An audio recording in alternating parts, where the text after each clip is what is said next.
Al-wudu ambil pada perkataan al-wada'ah dengan mana bercahaya, elok, comel. Maka siapa dia nak comel, siapa dia nak bercahaya muka dia, macam mana kita buat? Ambil wudu. Itu orang bercahaya. Dia kata, ustaz pakai makeup lah baru cahaya. Siapa dia kata pakai makeup bercahaya? Tak ada. Saya para jemaah sekalian, kita masuk ke bab yang seterusnya, babul wudu, bab kita nak ambil wudu. Apa makna wudu? Dalam kitab kita ni tulis, saya tak tulis, saya pun tak tulis syarah. Sebenarnya ada, cuma tidak tertulis. Wudu tanda ni pelajar. Nanti orang tanya tak ada jawab. Apa wudu? Wudu lah. Al-wudu ambil daripada perkataan al-wada'ah. Perkataan mana? Al-wada'ah iaitulah al-husn wal bahjah. Dengan makna bercahaya. Wudu ambil pada perkataan al-wada'ah dengan makna bercahaya, elok, comel. Maka siapa dia nak comel, siapa dia nak bercahaya muka dia, macam mana kita buat? Ambil wudu. Itu orang bercahaya. Dia kata, ustaz pakai makeup lah baru cahaya. Siapa dia kata pakai makeup bercahaya? Tak ada. Saya kata. Sebab kat sini boleh kata. Kalau tempat majlis kahwin tak kata. Mana-mana wanita yang pakai makeup, orang ni orang yang tidak percaya kepada kecantikan yang dia miliki. Dia panggil terpaksa kena bergantung dengan ubat-ubatan. Orang yang yakin dia comel, dia tak pakai makeup. Betul ke tidak? Betul sini tu. Tak. Tak kalau pergi pak kahwin tak pakai makeup, kalah kita nanti. Orang ni warna-warni, ada yang merah sini, ada keni lutung. Lutung kenal kan? Bila kita nak pergi lawak zona negara sekali, nak pergi tengok lutung, keni dia putih atas ni, perasan? Wanita kita ni Masya Allah, keninya comel tapi dia cukur, dia tak putih sini. Betul-betul tekan dengan lutung. Lutung kenal? Apa lutung orang sini panggil? Yang makan buah getah tu. Monkey. Lutung. Lutung lah tu. Lutung tu lutung lah. Baik. Tak boleh apa. Ustaz dia marah dah main lutung. Baik para jemaah sekalian. Al-wudu ambil daripada perkataan al-wada'ah dengan makna bercahaya. Siapa dia nak muka dia bercahaya di dunia dan di akhirat, macam mana dia buat? Al-wudu. Kan kita di akhirat esok insya-Allah. Kata insya-Allah. Kita keluar daripada kubur, muka kita bercahaya. Sehingga Nabi kita kenal. Ingat tak dalam perbincangan kita tentang syafaat, tentang haud Nabi dulu, dalam CD yang beberapa CD yang lepas, ana ada bincang tentang bagaimana Nabi kenal umat dia di akhirat esok. Di saat jutaan manusia, berjuta manusia. Sekarang ni mengikut dalam internet cakap, kalau tak betul ada fakta lain tu maklum saya. Dia kata bilangan umat Islam tahun 2020 ini sudah mencapai angka 1.9 bilion umat. Ramai tak ramai kita? Ramai. Tapi sekalinya ganyang dia orang putih, Abin orang panggil Nana, kita tak gimana. Sebab hilang sudah identiti kita, hilang. Baik. Di akhirat esok, orang yang berwuduk di dunia, muka dia bercahaya. Nabi SAW tengok, dia kata ummati, umat aku. Masya Allah. Orang ini akan dibawa ke mana? Ke kolam Nabi sallallahu alaihi wasallam. Siapa dia boleh minum daripada air kolam pada hari itu, dia tidak akan dahaga lagi walaupun matahari berada di atas kepala dia. Allahu Akbar. Ini penting. Maka wuduk itu besar. Dari sudut istilah, tulis para pelajar, istilah kata wuduk itu iaitulah perbuatan menggunakan air pada anggota yang tertentu. Simple je. Boleh tulis? Tak ada. Tak sempat. Tulis. Wuduk ialah menggunakan air pada anggota yang tertentu. Berapa anggota kita kena guna air? Yang wajibnya berapa? 4. Muka, tangan, kepala, kaki. Itu dia panggil yang wajib, rukun. Yang sunatnya komo-komo, masuk air dalam hidung, itu lagi lah. Baiklah. Sempat tulis tadi tarikh wuduk? Sempat? Tak sempat? Tulis malah. Wuduk dari sudut bahasa bermakna bercahaya. Dari sudut istilah iaitulah menggunakan air pada anggota-anggota yang tertentu. Habis. Sekarang ni kita pergi kepada furudul wudu, ataupun dia sebut dengan nama rukun wudu. Apa makna rukun wudu? Tadi kita dah bincang, berbeza di antara rukun dengan sunat. Rukun, satu perkara kalau tak buat, tak jadi. Itu mana rukun. Tetapi sunat kalau tak buat, jadi. Cuma tidak begitu sempurna. Kan? Itu dia panggil sunat. Rukun ni perkara asas. Rumah tak ada atap. Bukan rumah orang panggil. Nah. Baik, yang 6 perkara tanda dia. 6 perkara. Yang pertama niat. Yang kedua membasuh muka. Yang ketiga membasuh 2 tangan meliputi siku. Yang keempat menyapu sebahagian dari kepala. Yang kelima membasuh 2 kaki meliputi buku lali ataupun mata kaki. Yang keenam iaitulah tertib daripada niat sampai ke kaki. Tak boleh tukar-tukar. Baik, sekarang ni kita belajar rukun wudu. Berapa perkara? 6 perkara. Anggota wudu ini, baik. Rukun yang pertama, niat. Niat tak ada dalam Quran. Secara spesifik tidak sebut. Tetapi terdapat dalam hadis yang dikeluar oleh Imamul Bukhari rahimahullahu ta'ala daripada Sayyidina Umar bin Khattab. Ingat. Kalau orang kata hadis innamal a'malu binniyat diriwayat oleh siapa? Siapa? Umar Ibn Khattab. Dikeluar oleh siapa? Imam Al-Bukhari rahimahullahu ta'ala. Nombor berapa hadis? Nombor 1 dalam Bukhari. Ingat ni fakta. Kalau orang tanya, mu ni ngaji hadis? Ngaji. Innamal a'malu binniyat boleh cerita? Boleh. Hadis ini diriwayat oleh Sayyidina Umar, dikeluar oleh Imam Bukhari dalam sahih dia nombor 1. Nampak kita kemah. Ni kok ahlus sunnah. Orang tanya sunnah apa yang kamu hafal? 1 pun tak ingat. Penat kita. Ini. Kita hafal hari ni 1 hadis. Innamal a'malu binniyat. Nabi kata sepatah ni, sesungguhnya setiap amal itu bersama dengan niat. Kata imam besar Imam Syafi'i ialah imam, dia kata hadis innamal a'malu binniyat ni masuk dalam semua ibadat. Semua ibadat hadis innamal a'malu binniyat lah yang dikira. Tahu ya? Dan Allah Taala tersebut dalam Quran, Tuhan sebut 4 perkara basuhan. Yang basah je Tuhan sebut. Apa dia? Anggota wudu ini telah dijelaskan oleh Allah Azza wa Jalla di dalam firman-Nya dalam surah Al-Maidah ayat 6. A'udzubillahi minasyaitonirrajim. Allah kata apa?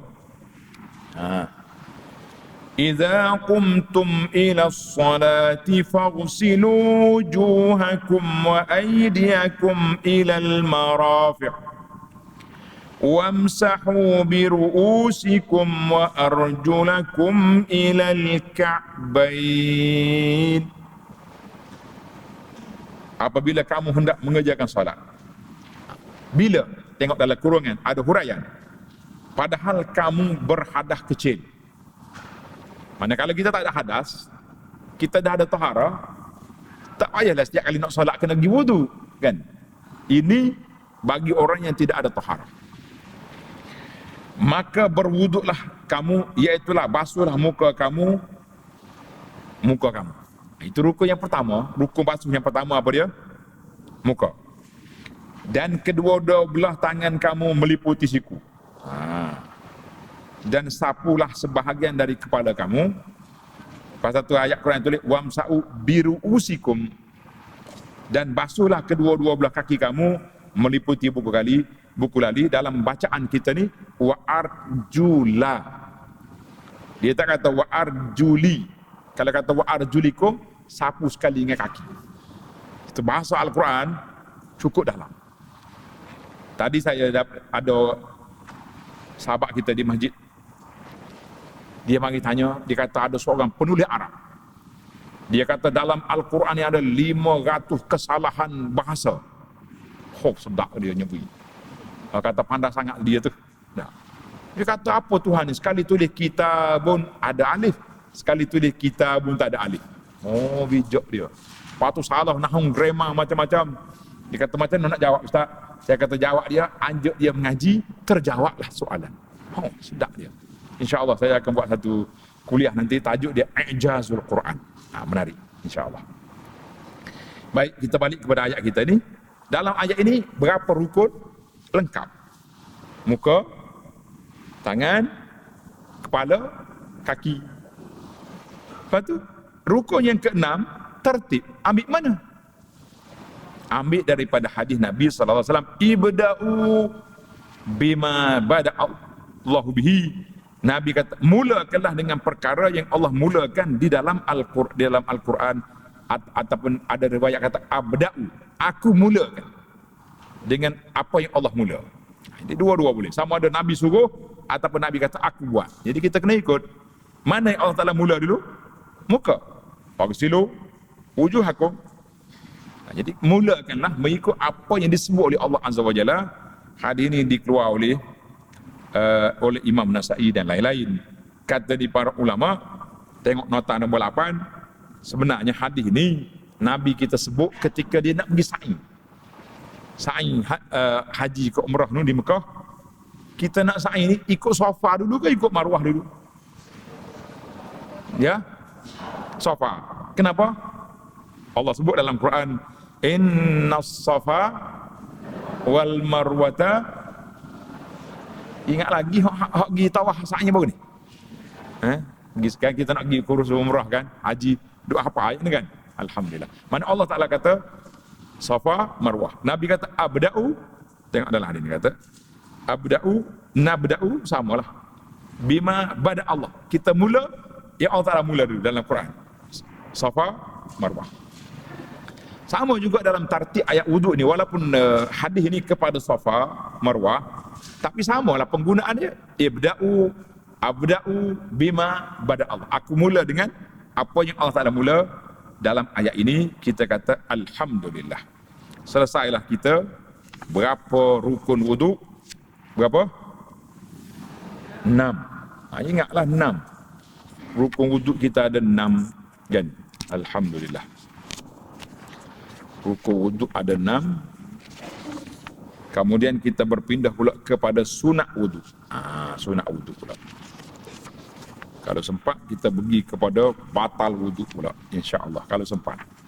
Tak sempat kita sunat dulu hari ni, kan? Sunanul wuduk. Sunat-sunat ketika berwuduk. Ana sering motivasikan kepada para pelajar tentang makna sunat. Apa makna sunat? Saya ulang balik. Apa makna sunat? Buat dapat pahala. Tak buat? Tak buat? Ini bahasa motivasi. Bahasa fiqh betul tu. Perkara sunat, buat dapat pahala, tak buat tak berdosa. Betul? Tak salah. Tapi bahasa yang kita nak, bahasa motivasi diri kita, buat dapat pahala, tak buat, tu bahasa motivasi. Biar kita terasa, aku nak buat ni, sunat je. Sunat pun, kenapa aku tak ambil pahala? Tawaran istimewa. Memang kita nak berwuduk pun, kan? Cuma tambah sikit lagi, Buat apa yang diajar oleh Nabi sallallahu alaihi wasallam, kita dapat pahala penuh. Cantik. Masya-Allah, tabarakallah. Alhamdulillah, semoga melekat dalam kepala para jemaah, para pelajar sekalian, sunat buat boleh pahala, tak buat rugi. Ajarlah ke anak cucu kita, kena buat ni, perkara sunat ni. Sunat je ibu, nenek, kan? Tak berdosa, tapi tak boleh pahala. Kita kena bagi motivasi, dosa pahala ni biar besar dalam kepala kita. Kalau kita kecilkan dosa pahala, dia menyebabkan kita jadi gini, seperti yang ada hari ni. Sebab, tak apa sunatnya tu. Kenapa kamu buat ni dosa? Dosa kecil je. Dia main je belakang tu, penuh habis. Sunat je. Kita pun senyap, tak kata apa. Dah sunat, tak kata apa. Tak berdosa pun, memang dia tak berdosa. Tak ada orang lama kata berdosa, tak buat benda sunat, tapi rugi. Cuma dalam kitab Mustikah Hadis, ingat, mengatakan bahawa jangan memperlekehkan sunat. Itu tak boleh. Kenapa ni? Sunnah ni, apa sunnah? Itu tak boleh. Dia panggil memperlekehkan sunnah Nabi sallallahu alaihi wasallam, itu sangat berbahaya kepada akidah kita umat. Jangan pelekeh. Tak mau buat, cakap tak mau buat. Tapi jangan perlekehkan. Main-main. Macam orang ni sudah makan jejak, kan kita jilat jari kita tu supaya tak rugi, pembaziran tak ada. Apa jilat jari macam kucing ni? Tak. Itu pun sudah dikira kena taubat orang cakap macam tu, sebab dia menghina apa yang telah diajar oleh Nabi sallallahu alaihi wasallam. Yang lain. Ini bahaya, menghina sunnah bahaya. Tak mau buat sunnah, jangan buat. Baik, kita pergi kepada berapa sunnah yang disebut oleh Tuan Syekh kita di dalam kitab kita ni. Banyak juga tu. Bismillah. Mudah-mudahan sempat. Sunat-sunat ketika wudu. Antara sunat ketika hendak berwudu adalah bersugi. Letak nombor 1. Yang pertama sekali kita letak, nombor 1 kita bersugi. Kalau tak letak nombor, tak tahu apa kan. Bersugi nombor 1. Di mana sebab apa? Sebab Nabi kita sallallahu alaihi wasallam bersabda, "Laula an asyqa ala ummati la amartuhum bis-siwaki 'inda kulli wudu." Sekiranya tidak menjadi keberatan. Tengok Nabi kita bersifat dengan rahmatan lil alamin. Dia kata, kalau aku tidak bimbang menyusahkan umat aku, nasaya aku akan menyuruh, mewajibkan mereka bersiwak, bersugi setiap kali hendak berwudu. Walaupun Nabi tak wajibkan, tapi dia sunnah. Maka bila kita nak berwudu, eloknya kita bersiwak. Dia kata, saya ustaz di rumah saya, setiap kali nak wudu saya ambil buruh gigi. Habis, berapa orang yang bawa buruh gigi mari masjid? Tak bawa. Tapi kalau kita buat kayu sugi, boleh tak boleh? Berapa orang buat kayu sugi? Ngaji saja ni. Tak ada yang buat kan? Yang buat kayu sugi berapa orang? Akak, siapa dia bawa? Cuba angkat. Seorang. Alhamdulillah, ada juga umat Muhammad yang cintakan sugi. Alhamdulillah. Ni kita beli kat Mekah kan? Kan dia ada alat ni. Senang. Dia pun kecil, mudah. Kita kayu sugi bukannya besar. Ni ada orang jual dekat masjid apa tu? Ada besar-besar ni. Kita bukan pergi nak ala kambing, kita nak sugi ya. Kecil pun tak apa. Jarang. Kalau orang Arab, masya-Allah. Ada je kayu sugi. Ada orang tu lah gambar king dia. Tak raja sendiri. Kayu sugi duduk sini. Masya-Allah. Orang lain buat apa yang mahal, dia buat kayu sugi ya. Subhanallah. Ini cinta kita kepada sunnah Nabi sallallahu alaihi wasallam. Biar ada tanda. Setiap kali kita nak wuduk di masjid ke di mana, sekejap ya. Terlaksana satu sunnah yang dianjurkan oleh Nabi sallallahu alaihi wasallam. Bahagia tak bahagia kita? Allahu akbar. Baik. Nabi kata, kalau aku tak bimbang menyusahkan umat aku suruh kamu bersiwak setiap kali nak berwudu. Ada lagi hadis lain, setiap kali nak solat. Kita dah nak solat, sering sekali masuk. Mudah. Yang kedua, Disunatkan juga membaca basmalah. Apa makna basmalah? Basmalah ni maknanya baca bismillah. Kita kena ingat, para jemaah sekalian, kita ada dua. Satu dia panggil at-tasmiyah. At-tasmiyah maknanya baca bismillah penuh. Tasmiyah maknanya baca tasmiyah. Ada yang kata baca basmalah, baca bismillah. Jadi kita boleh baca bismillahirrahmanirrahim. Sunat kita baca. Mana dalil? Sabda Nabi sallallahu alaihi wasallam, tawaddau bismillah. Tawaddau bismillah. Bacalah bismillah dengan nama Allah ketika hendak berwudu. Awal kita nak wudu, kita duduk basuh tangan yang pertama tu. Kan belum kita ambil wudu tu kita basuh tangan. Ketika itu kita boleh baca bismillah. Kalau kita ambil wudu dalam tandas, macam nak bismillah, bacalah dalam hati kita. Bismillah. Dalam hati. Boleh baca. Tak boleh kita berbasmalah di mana dengan mulut kita dalam tandas. Itu bukan tempat zikir di situ. Tempat orang menyelesaikan masalah dia di situ. Berfikir pun jangan situ. Sebab tempat duduk syaitan, kita pergi duduk fikir. Ada setengah orang dia kata dia kalau masuk tandas, idea good, mari belakang idea apa. Kata idea siapa aja situ, syaitan duduk situ. Kita nak suruh betul-betul idea cantik, pergi duduk dalam masjid. Bagus betul. Maaf orang pula kita ni. Disunatkan juga, boleh nombor 3. Nantilah kalau cetak baru pula kita suruh penerbit ni letak nombor, kan lebih senang. Nombor 3, disunatkan juga dia tak sebut sini riwayat, tengok dalam nota kaki saya tambah, dikeluarkan oleh Imam Nasai. Yang ketiga, disunatkan juga membasuh terlebih dahulu kedua-dua tangannya sehingga pergelangan tangan. Mana pergelangan tangan? Setakat ni. Setakat yang wanita boleh buka tangan dia, kan, dalam solat ni. Itu pergelangan tangan. Maknanya yang rukun tu sampai sini, siku ni. Hak ni kita basuh sini je, basuh tangan. Pasal tu bila mari SOP COVID ni, kita kata Masya Allah, COVID, Corona mengajar kita beramal dengan sunnah. Nah, pasal itulah seorang penceramah, saya sebut dulu, dia tulis satu khutbah, nama dia Syukran Corona. Sedap dia punya tajuk khutbah, Syukran Corona. Siapa dia boleh bahasa Arab, tengok di YouTube, tajuk dia Syukran Corona. Maknanya, terima kasih Corona.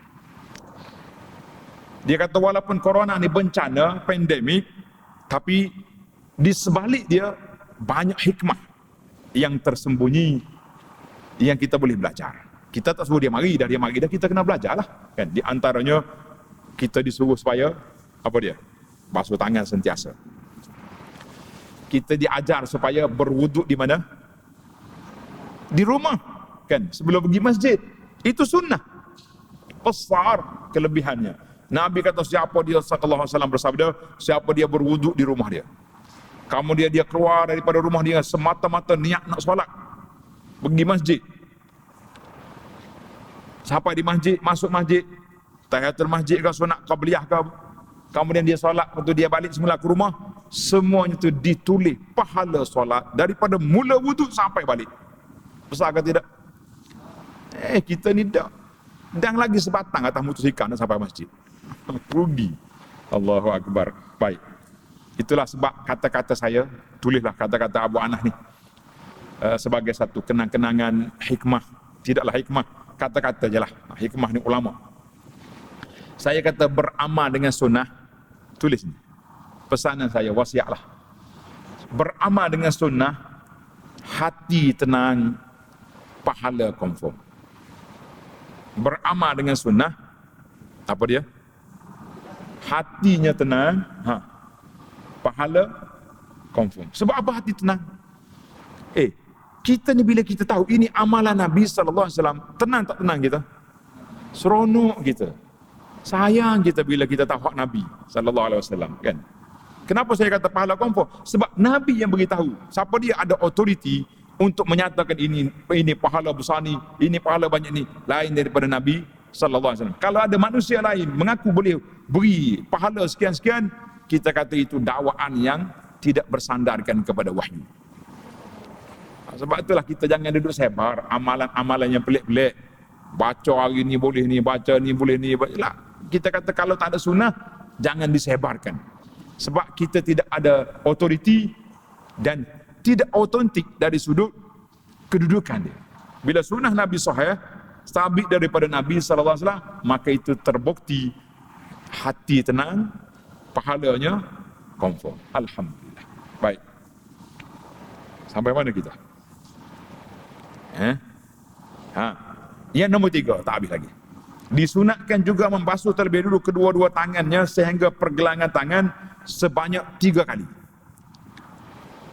Makruh bagi seorang itu memasukkan tangannya ke dalam bekas air sebelum membasuhnya jika tidak diyakini tangannya itu bersih. Tapi kalau dia yakin tangan dia kotor, maka bukan makruh, boleh membawa kepada haram. Sebab bila tangan kita kotor, kita masuk air dalam bekas, air itu jadi apa? Kotor. Maka kita telah membazir air yang tak sepatutnya dibazirkan. Allah dia kata, ustaz tu bincang bab bazir-bazir, air kita banyak kan? Masya Allah, tabarakallah, air banyak sekali dia tak mari, apa jadi? Mengamuk kita. Sabda Nabi sallallahu alaihi wasallam, Nabi kita bersabda, "Idza stayqadha ahadukum min naumihi fala yaghmis yadahu fil ina hatta yaghsilaha salasan. Fa innahu la yadri aina batat yaduhu." Apabila kamu bangun dari tidurnya, bila kita bangun daripada tidur, janganlah dia memasukkan tangannya ke dalam bekas air. Air dalam bekas lah, dalam baldi ke, dalam besin ke, dalam apa-apa, koloh ke, dalam apa saja bekas. Sebelum dia membasuhkan terlebih dahulu sebanyak 3 kali. Maknanya kita gini, kalau kita ada timba, kita ambil timba, kita basuh kat luar. Jangan dicelup tangan. Itu dia panggil basuh di luar. 3 kali basuh. Kenapa? Ini dalam bahasa orang mengaji hadis, dia panggil hukum dan illah. Maka Nabi nyatakan sebab dia, fa innahu la yadri aina batat yaduhu, kerana dia tidak tahu tangan dia tidur di mana. Tuan-tuan dan puan-puan, secara realiti tangan kita ni suka tidur di mana?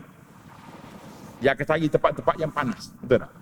Ya, kalau orang istinja dengan batu, ada tak ada kesan di situ?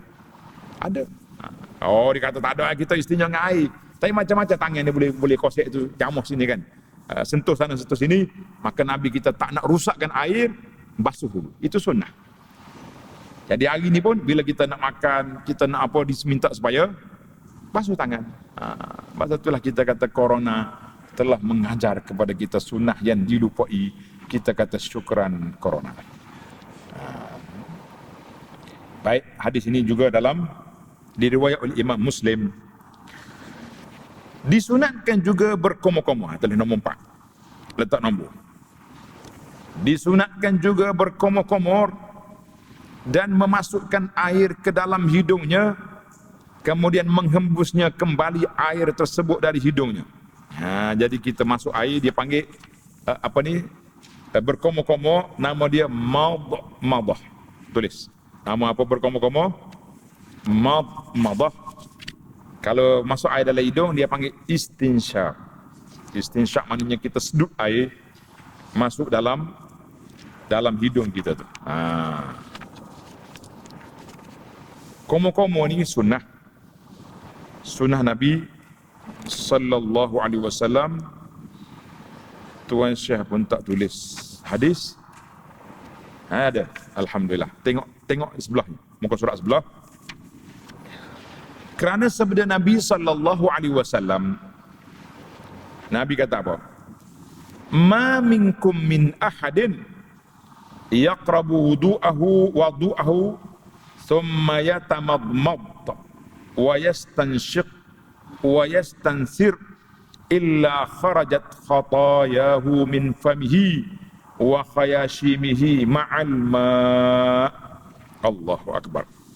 Menarik hadis ni kan. Apa dia kata? Ma minkum min ahadin. Senang dia. Dia tak terjemah tuan Syekh kita ni. Rahimahullah taala. Nasib baik kita tolong terjemahkan. Tengok nota terjemahan di sebelah dalam nota tu. Ma minkum min ahadin. Tidak ada seorang yang pergi berwuduk lalu dia berkomo-komo. Bila kita berwuduk, kita berkomo-komo, memasukkan air ke dalam hidung, masukkan air dalam hidung dan mengeluarkannya air. Mana kita masuk serok itu, kemana kita seh balik. Keluar balik, apa kita dapat? Tengok di bawah garisan tu. Melainkan ataupun nascaya gugur dosa mulut dan hidungnya, Masya Allah tabarakallah. Dosa mulut dengan hidung, dosa yang melalui hidung dengan mulut gugur sekali dengan air itu. Kemudian apabila dia membasuh wajahnya, ini tambahan dalam kitab kita sebut sekat tu je. Saya tambah lalu biar penuh.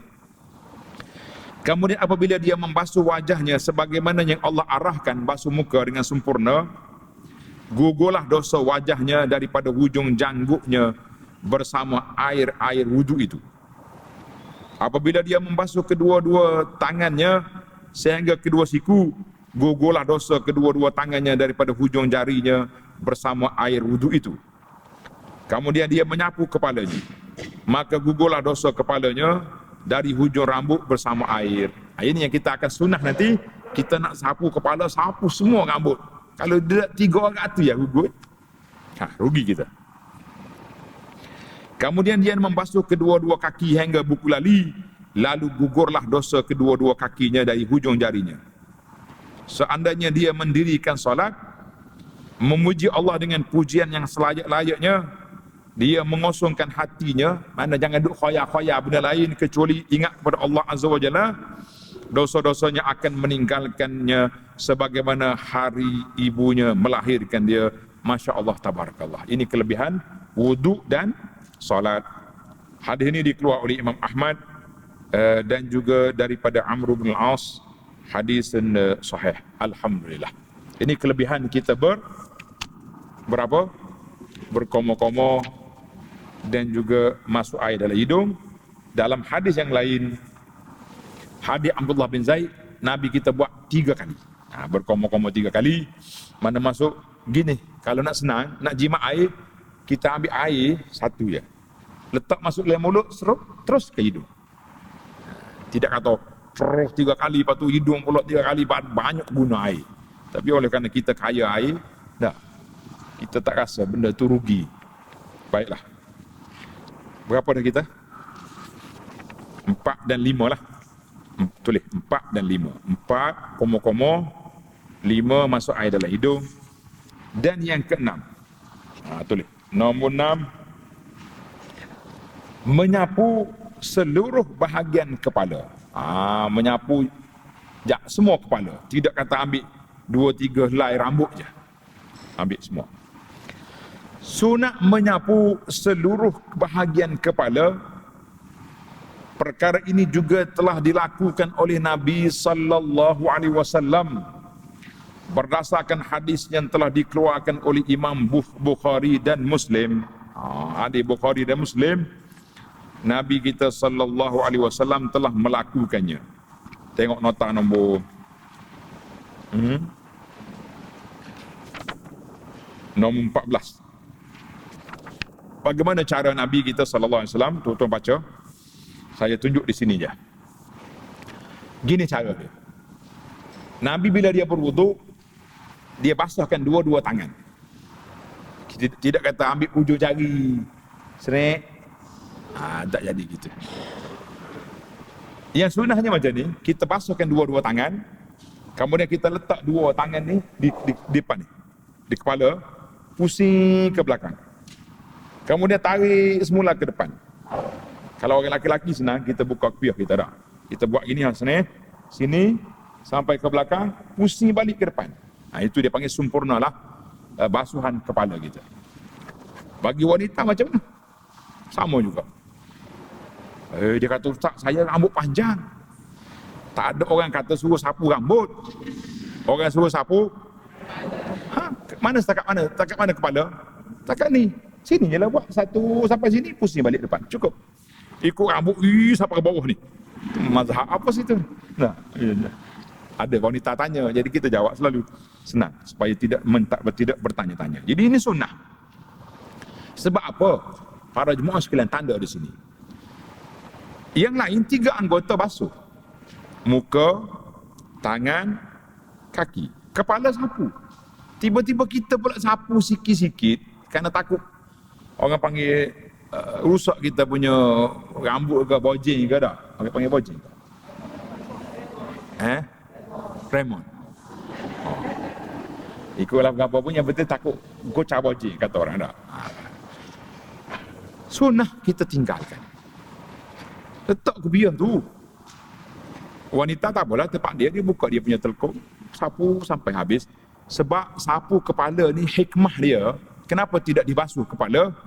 Tulis, sebahagian daripada hikmah yang disebut oleh para ulama kita, dia kata oleh kerana kepala ni dia tak buat sendiri kesalahan dia. Macam tangan, boleh kita pegang, kita ambil, kita gosok, kita tumbuk. Tak. Muka, macam-macam kita buat. Tengok, dengar, orang panggil memek muka. Kalau kita tak suka orang, kita perli dia macam-macam.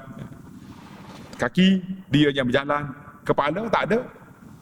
Tapi oleh kerana kepala ni dianggap sebagai mastermind, yang duk fikir apa nak buat, maka kita sapu je dia. Tapi kalau sapu tak menyeluruh, tak sejuk dia. Dia bekerja daripada pagi, pukul 8 pagi sampai pukul 12, tengah hari. Dah. Bila mari zuhur, kita sapu semua kepala, insya-Allah dia lebih tenang. Sejuk. Kita nak masuk kerja pula sambung pukul 2 tu, orang panggil lebih fresh. Dia panggil refresh. Ataupun dalam bahasa kita ni, kita anggap kepala ni macam CPU lah. Dia duduk mikir je. Kita bagi satu ketenangan kepada dia. Sunnah diamalkan, dari sudut kedudukan pun lebih tenang. Alhamdulillah. Beramalah dengan sunnah ini yang ramai ditinggalkan oleh orang. Jarang kita tengok orang ambil wudu, sapu kepala semua. Jarang-jarang ada. Saya tak tahu kenapa. Boleh jadi kita belajar daripada kecil lagi. Ambil wuduk ni cukup basuh 3 helai rambut. Ustazah kita bagi tahu, kita nak pakai hot tu sampai tua. Kalau saya ada slide sini, saya tayang. Ada seekor hayawan, nama dia tuyuk. Kenal? Tuyuk ni kenal? Tuyuk ni kalau bahasa budak-budak kampung dia panggil helikopter. Kan kalau kita pergi tepi air, dia mandi, tek ekor je. Orang bahasa Malaysia dia panggil pepatung. Pepatung kena. Bahasa Kelantan kata tuyuk. Tulis juga bahasa Kelantan ni orang ajar. Bukan senang nak kursus bahasa ni. Tuyuk ni, pepatung ni, tengok dia mandi macam mana. Kan? Kita macam tu juga, ambil air, sering ni. Setengah orang sayang ke rambut dia angkat sikit, ambil air, sering dia tak. Kita tak kata tak sah lah, sebab ulama fiqh kata sah. Tapi sunnah ada tak? Tak terlaksana. Kenapa sayang sangat? Lebih-lebih lagi yang tak pakai kopiah ni. Apa susah nak seri semua sekali? Allahu Akbar. Maha kaya Tuhan nak bagi pahala, kita tak ambil. Kenapa? Rugi ni. Yang ke-6 dah kita. Yang ke-7. 7 Yang ke-7, sunat menyapu 2 telinga. Kita sapu 2 telinga kita ni. Ni luar dan dalam. Dengan menggunakan air yang baru. Bukan dengan air yang digunakan semasa menyapu kepala. Perkara ini juga dilakukan oleh Nabi SAW berdasarkan hadis yang direkod oleh Baihaqi dan Al-Hakim dan menghukumnya sebagai hadis yang sahih. Tengok nota kita nombor berapa tu? 16 kan. Tengok nota nombor 16. Disunatkan menyapu kedua-dua telinga sama ada bahagian dalam atau luar dengan menggunakan air yang baru, bukan menggunakan air lebihan semasa menyapu kepala sebanyak 3 kali. Ini mengikut pendapat ulama mazhab Syafi'i berdasarkan riwayat Abdullah bin Zaid. Dia kata apa? Annahu ra'ahu alaihi salatu yatawadda fa akhadha li uzunaihi ma'an khilaf al-ma'i alladhi akhadahu bi ra'sihi. Mana Nabi kita ambil air lain, bukan air yang disapu kepala. Itu hadis apa? Hadis Abdullah bin Zaid yang mensifatkan wuduk Nabi sallallahu alaihi wasallam. Tapi jangan lupa, ada ulama mengatakan hadis ini syaz. Apa makna syaz? Ganjil. Kerana menyalahi hadis yang diriwayatkan oleh Imam Muslim yang lebih sahih daripada Sayyidina Utsman radhiyallahu anhu dan lain-lain, dan Nabi kita sallallahu alaihi wasallam menyapu kepalanya dengan air bukan lebihan basuh dua tangannya. Bukan lebihan basuh dua tangan. Maknanya air baru sapu kepala sekali dengan telinga. Sebab dia kata al-uzunaini minar ra's. Telinga ni masuk dalam kepala juga. Pasal tu dia tak basuh sekali dengan muka. Dia masuk selepas dia sapu sebelah selepas kepala. Maka dia ikut hukum kepala. Wallahu alam. Tuan-tuan boleh ikut cara yang kita belajar selama ni, nak ambil air baru ataupun terus je kita buat semua sini terus ke telinga. Itu ada riwayat yang sahih. Sedemikian kita kata wallahu alam. Baik. Panjang kita ni. Kita pergi kepada sunat yang lain pula. Sunat yang ke-8. Anda ingat lagi, ini cerita sungguh ni, cerita benar. Sapu selinga ni sunat, kan? Ada kawan-kawan saya masa kecil-kecil, masa kami sekolah rendah tu. Kata selinga, ustaz kata sunat. Sampai hari ni saya dengar lagi, apabila kita meletakkan perkara itu tidak besar, budak-budak main-main dia tak ambil.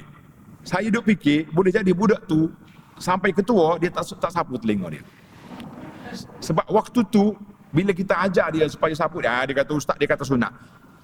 Kalau waktu pendidikan awal ini tidak diberi, dia payah nak betul waktu sudah agak tua. Oh ustaz, kami ni baru nak belajar. Tak apa. Kita baru mula, kita terima selalu macam ni, kita amalkan. Tapi yang lekat daripada kecil. Sebab itulah bagi anak, pendidikan awal kanak-kanak penting sekali kita masukkan perkara-perkara sunat ini dalam kepala dia, biar dia buat daripada awal. Dia buat daripada awal lagi, baru dia lekat. Kalau tidak, memang agak sukar. Allahul musta'an. Kita kata Allah Ta'ala lah bantu kita, insya-Allah. Yang ke-8, sunat menyelapkan, meletakkan air pada janggut dan jambang yang lebat. Perkara ini pernah dilakukan oleh Nabi sallallahu alaihi wasallam berdasarkan hadis yang dikeluarkan oleh Imam Tirmizi, dan Tirmizi mengatakan hadis sahih. Tengok nota 17. Nota 17. Dari Anas bin Malik meriwayatkan bahawa Rasulullah sallallahu alaihi wasallam kana idza tawaddaa akhadha kaffan min ma'in fa adkhalahu tahta hanakihi. Jadi Nabi kita sallallahu alaihi wasallam bila dia ambil wuduk, dia ambil air, dia sulati janggut dia, janggut yang tebal. Kalau janggut macam puak kita ni, sapu basuh tadi pun dah cukup dah. Mana ada janggut tebal sini, siapa ada? Tak ada hak keturunan Arab ke Pakistan sini, tak jadi. Janggut kita ni cukup dah. Nak masuk apa lagi, masuk dah air, kan? Mana kalau orang janggut tebal, dia panggil takhlilul lihyah. Elok dia selati dengan air tu masuk dalam janggut dia tu. Sunat. Kita kata alhamdulillah, itu sunnah yang kita belajar.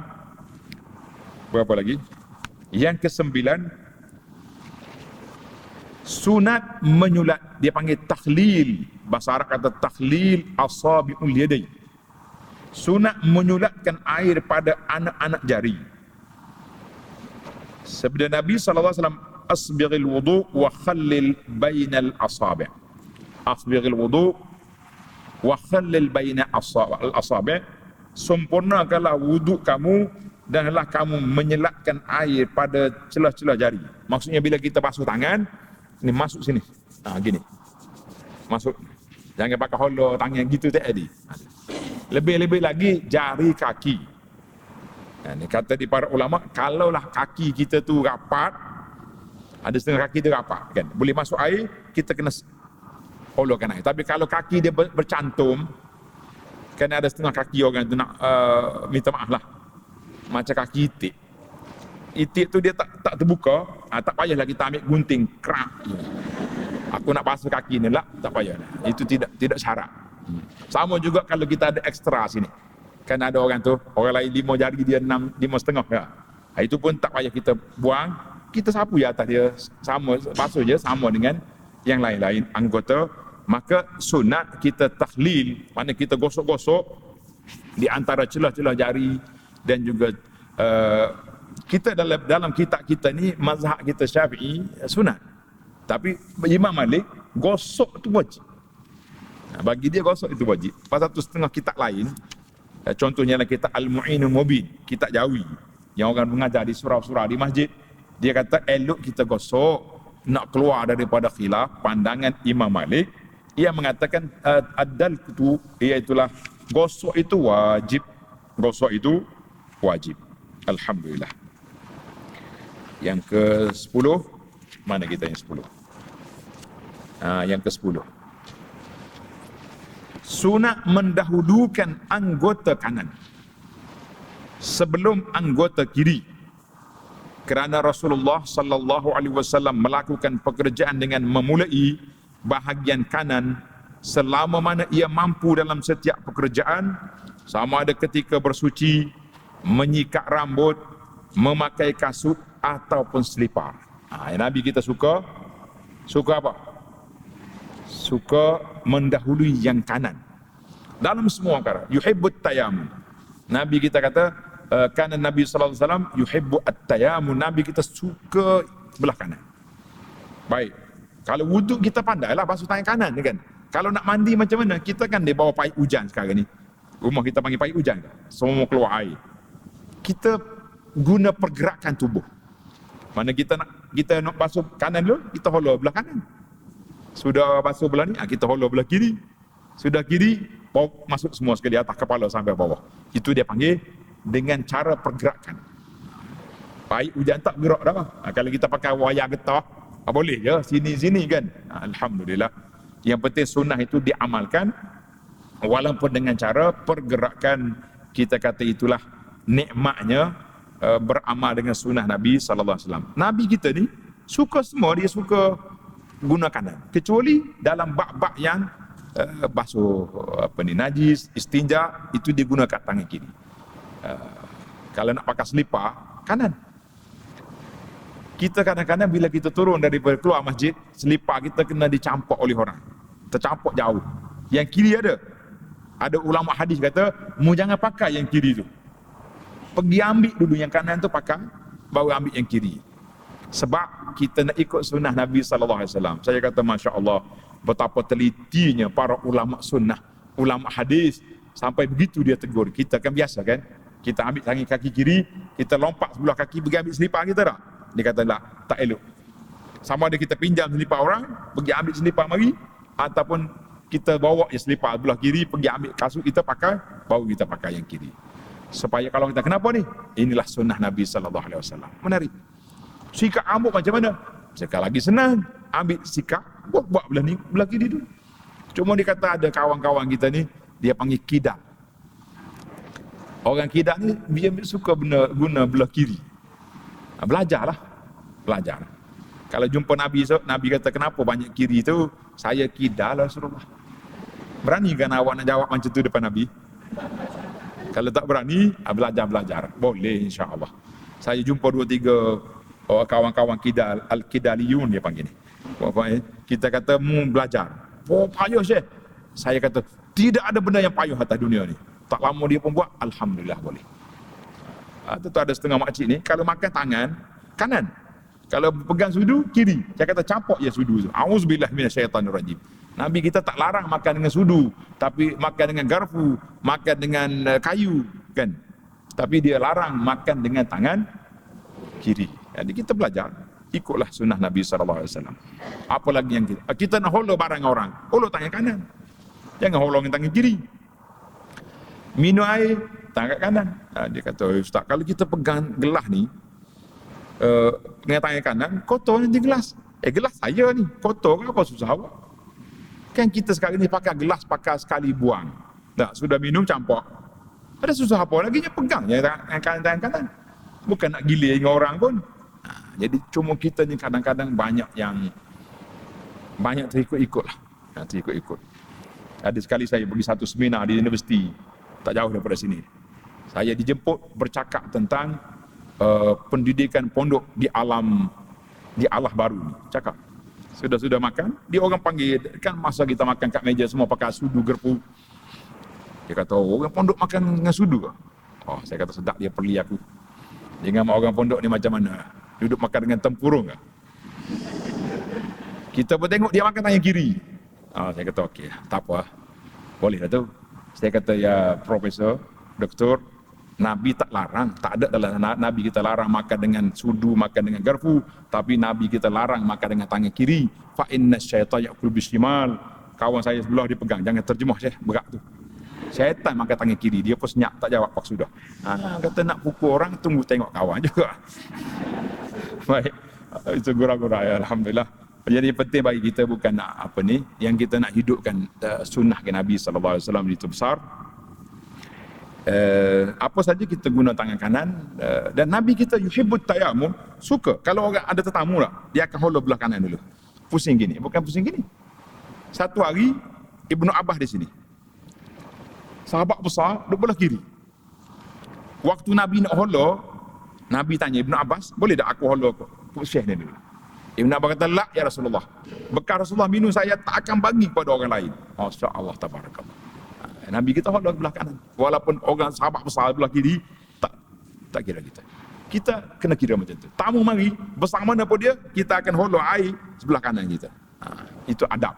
Sunnah Nabi sallallahu alaihi wasallam. Kita ni tak boleh dah azar orang besar duduk belakang kau, dia dulu, kita kata tidak ada. Yang ke-11. Sunat membasuh atau menyapu anggota wudu seperti muka, kedua tangan dan kaki, serta kaki melebihi bahagian yang wajib.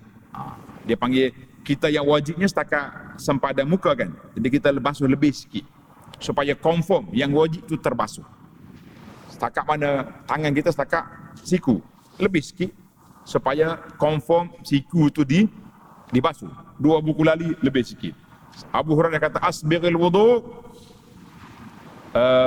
lebihkan basuhan wudu itu, wailul lil aqab minan nar, neraka bagi tumit yang tak kena air. Jadi kita takut tak terbasuh. Baik lebih. Kalau lebih, dan ada hadis sahabat yang kata Allah Taala akan cahayakan kesan wudu. Nabi kata siapa dia boleh panjangkan cahaya dia, falyutil, panjangkanlah, tapi jangan sampai basuh. Sekarang basuh sampai betih tu, nak suruh cahaya sampai ke betih, tak boleh ke? Kita ada sempadan. Syariat ini bukan dengan otak semata-mata. Kita ada wahyu yang memandu kita. Alhamdulillah. Tengok ni hadis yang kita baca ni. Sabda Nabi sallallahu alaihi wasallam, inna ummati yud'auna ila yaumal qiyamati ghurran muhajjalina min atharil wudu, faman istata'a minkum an yutila ghurratahu falyaf'al. Sesungguhnya umatku akan diseru pada hari kiamat dalam keadaan putih berseri pada muka, tangan dan kakinya kerana kesan daripada wudu. Alhamdulillah. Oleh itu, sesiapa dari kamu yang mampu untuk membasuh mukanya dan anggota lain lebih dari kadarnya, maka dia melakukannya. Jadi ada cerita panjanglah sini. Alhamdulillah, hadis ini dikeluar oleh Imam Bukhari dalam sahihnya dan lain-lain lagi. Kita kata alhamdulillah. Yang ke-11, 12. Sunat membasuh dan menyapu anggota wuduk secara berturut-turut. Mana jangan kata kita basuh muka, relax dulu, jawab telefon dulu, kering je muka, pergi basuh tangan pula. Lepas basuh tangan, pergi kat dapur, dah. Tengok dia apa-apa dekat, basuh kesak-kesak meja dulu kan, lap meja, lepas tu mari basuh kaki, lap. Rasulullah sallallahu alaihi wasallam berwuduk di pasar, baginda membasuh muka dan 2 tangannya serta menyapu kepalanya. Kemudian Nabi sallallahu alaihi wasallam dipanggil untuk solat jenazah. Apabila beliau sampai di masjid, lalu membasuh kedua-dua kakinya, kasutnya, dan melakukan solat jenazah yang tersebut. Jadi dia kata apa di sini? Tengok nota di sini. An Abdullah bin Umar Tengok Tuan Syekh kita kata Rasulullah di sini. Nafi' meriwayatkan bahawa Abdullah bin Umar membuang air di mana? Di pasar. Jadi tanda. Ditulis Rasulullah tu letak dalam kurungan, mengikut riwayat dalam hadisnya, ini perbuatan Abdullah bin Umar. Abdullah bin Umar, perbuatan sahabat, bukan daripada Nabi SAW. Cuma kata ulama, semua ini dalil ini menunjukkan adalah ia bukan wajib, tapi sunat berturut-turut. Pasal kalau tidak, takkanlah sahabat ni buat macam tu, kan? Mesti dia akan sudahkan. Cuma kenapa jadi sunnah berturut-turut? Sebab semua perbuatan Nabi kita basuh daripada muka sampai kaki. Baik, yang terakhir, lagi, yang ke-13. Sunat untuk melakukan sendiri wudu tanpa meminta bantuan dari orang lain untuk menuangkan air ketika sihat dan tidak uzur, kerana Rasulullah SAW sering melakukannya sendiri. Nabi kita buat sendiri dia punya wudu, maka sunat kita jangan minta tolong orang. Kalau kita tak sihat, kalau kita tak sakit lah. Kalau sakit tak apa. Tengok ni dalam hadis nota 22, hadis Uqbah bin Amir radhiyallahu anhu, dia kata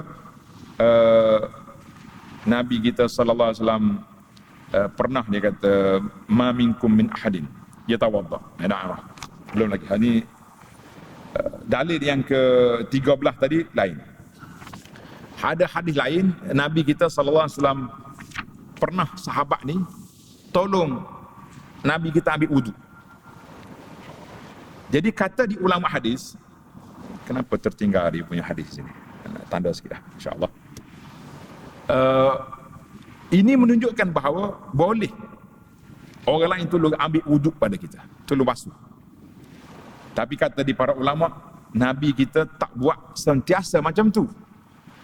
Boleh jadi di tempat itu tempat yang kotor. Sebab ketika itu Nabi mari daripada tempat buang air, maka sahabat ni tolong tuangkan air untuk dia. Boleh jadi waktu tu darurat. Saya kata, ini belum diputuskan, kena tanya majlis fatwa ni. Kita ambil dengan pahit air hari ni. Adakah pahit tolong ambil wuduk kepada kita? Ke macam mana?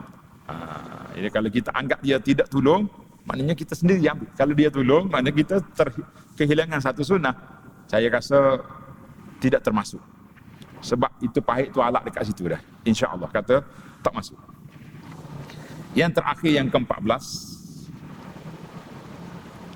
sunat membaca doa. Ingat baca doa ni.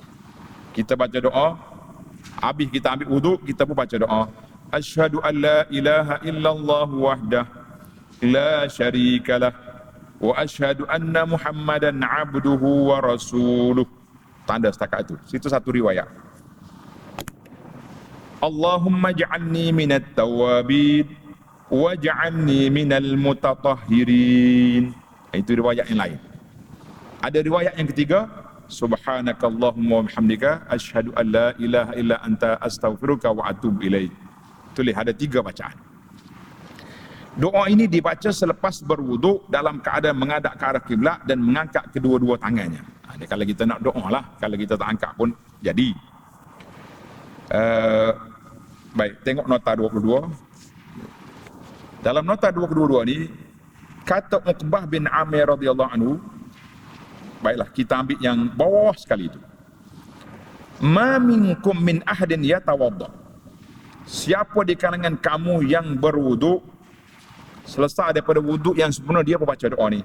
Asyhadu an la ilaha illallah wa anna Muhammadan abdullahi wa rasuluh. Ini riwayat yang sahih dalam Muslim. Tengok. Siapa dia baca doa ni? Asyhadu an la ilaha illallah wa anna Muhammadan abdullahi wa rasuluhu. Tanda balik-balik. Dalam buku ada berbeza sikit lafaz, kan? Nabi kata apa? Illa futihat lahu abwabul jannati tsamaniyah yadkhulu min ayyiha syaa. Siapa dia baca doa ni, lepas ambil wuduk, terbuka 8 pintu syurga. Masya Allah. Boleh masuk mana-mana pintu nak. Senang ke payah kunci syurga? nak buka pintu syurga, senang ke mudah? Senang. Ambil wuduk dengan sempurna, dengan sunatnya, dengan rukunnya. Kamu ni baca doa ni, dibuka 8 pintu syurga. Masya Allah. Pintu langit ada berapa? 7. Pintu syurga 8. Luah pintu syurga macam mana? Dulu cerita dah sekali. Siapa dia catat? Nanti bulan depan nak tanya. Nah, baina Makkah wa Hajar, luah pintu syurga lebih kurang 1000 kilometer. Satu-satu pintu. Tapi ulama kata jangan happy sangat. Kita bimbang takut kita tak jumpa nak pergi ke pintu. Wal'iyazubillah. Pintu luas tapi tak jumpa pintu, tak masuk juga. Doa yang kedua, tengok ni. Ada bacaan lain pula ni. Doa yang kedua daripada Sayyidina Umar ni kata, kan? Man tawadda, siapa dia ambil wuduk, kamu ni baca asyhadu alla ilaha illallah wahdahu la syarikalah wa asyhadu anna Muhammadan abduhu wa rasuluh. Allahumma ja'alni minat tawabin wa ja'alni minal mutatahhirin. Ini juga dibaca, dibukanya pintu langit masuk. Hadis ini diriwayat oleh Imam At-Tirmizi. Jadi kita kata tidak ada seorang muslim yang berwuduk kemudian dia baca doa ni. Hadis ini direkod oleh Imam At-Tirmizi. Tapi riwayat yang pertama tadi riwayat daripada hadis Muslim. Jadi alhamdulillah. Tambahan satu lagi, zikir dipanggil doa tasbih kafarah. Subhanakallah hamdika asyhadu an la ilaha illa anta astaghfiruka wa atubu ilaik. Itu ada juga riwayat dibaca juga selepas berwudu. Walaupun sanad dia dhaif, tapi boleh kita masuk dalam kategori amalan. Oh, dia kata tak cukup lagi hak depan. Cukup dah. Hak sahih tu. Kalau nak baca lagi lah, kita ada masa baca je lah. Daripada duduk bual, kan. Baik, yang terakhir tanda situ. Letak bintang situ. Adapun perbuatan menyapu tengkuk semasa berwudu. Kan ada setengah orang ni berwudu dia sapu sini. Ada ke tak ada? Ada orang buat. Ke kita sendiri buat? Adalah perbuatan bid'ah. Tuan Syekh Abdul Qadir kata ini perbuatan bid'ah. Mana perbuatan yang tidak baik.